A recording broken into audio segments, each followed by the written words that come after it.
కొంత దాన్ని నలిఫై చేసుకునే ప్రయత్నం చేశారు. అగ్నివీర్కి వ్యతిరేకత వస్తుందని చెప్పి గ్రహించి అగ్నివీర్లకి ఉద్యోగాలు ఇస్తాం, వేరే ఉద్యోగాలు ఇస్తామని హర్యానాలో కూడా ప్రకటించారు, 10% రిజర్వేషన్ ఇస్తామని. అంటే ఏవైతే పెద్ద ఇష్యూస్ ఉన్నాయో వాటి వల్ల నష్టం జరుగుతుందని మీరు గ్రహించి వాటిని కొంత మార్చుకునే ప్రయత్నం బీజేపీ కూడా చేసింది కదా. నేరేటివ్లో తప్పు ఉందని ఎలా అంటారు? నేను చెప్తాను సార్, వాటి మూడింటికి ఆన్సర్ చెప్తాను సార్. కిసాన్ ఫార్మ్ లాస్ గురించి ఎక్కడ మేము మా తప్పు అని నేను ఒప్పుకోలేదు సార్. తప్పు నిర్ణయాలని చెప్పలేదు, ఆ లాస్ తప్పు అని చెప్పలేదు. మోదీ గారు చాలా బాధతోని వ్యక్తం చేసిన అభిప్రాయం, I could not convince you.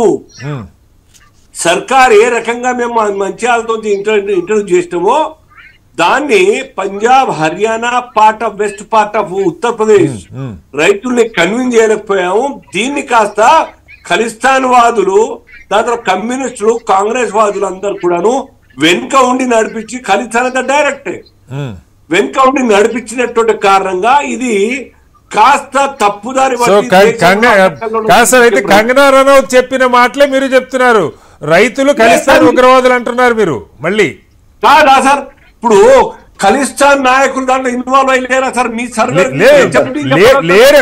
Kangana Ranaut కి మీరు పైనుంచి లెఫ్ట్ అండ్ రైట్ ఇచ్చారు, అక్కడ నువ్వు ఏది పెడితే మాట్లాడుతాను. బట్ ఇవాళ మీరు అదే చెప్తున్నారు అల్జాపూర్ గారు, దేశద్రోహులు రైతులు, దేశద్రోహులు వేర్పాటువాదులు కాదు అని మీ నాయకత్వం చెప్తున్నది. కానీ కుట్ర నేను చెప్పడం కాదు, పత్రికల్లో టీవీల్లో అకౌంట్ ఏ రకంగా పంపింగ్ డంపింగ్ అనే విషయం నేను చెప్పడం కాదు. నేను ఇంటెలెక్ట్ ఆఫీసర్ని కాదు కదా. అది బయటకు వచ్చింది మీ ద్వారానే, మీలాంటి టీవీల ద్వారానే కదా ఇది జరుగుతా ఉంది. అయితే అయినా ఒకవేళ అవే తప్పు నిర్ణయాలు అయి ఉంటే మా సర్కార్ యొక్క హర్యానాలో ఇవాళ 45, 46, 47 చేరాం సార్, కొలాప్స్ అవుతుంది. మోర్ దెన్ 45% యూత్ సార్ ప్రతి రాష్ట్రంలో బిలో 40, 42 ఇయర్స్ వాళ్ళు మోర్ దెన్ 45% ఉంటారు.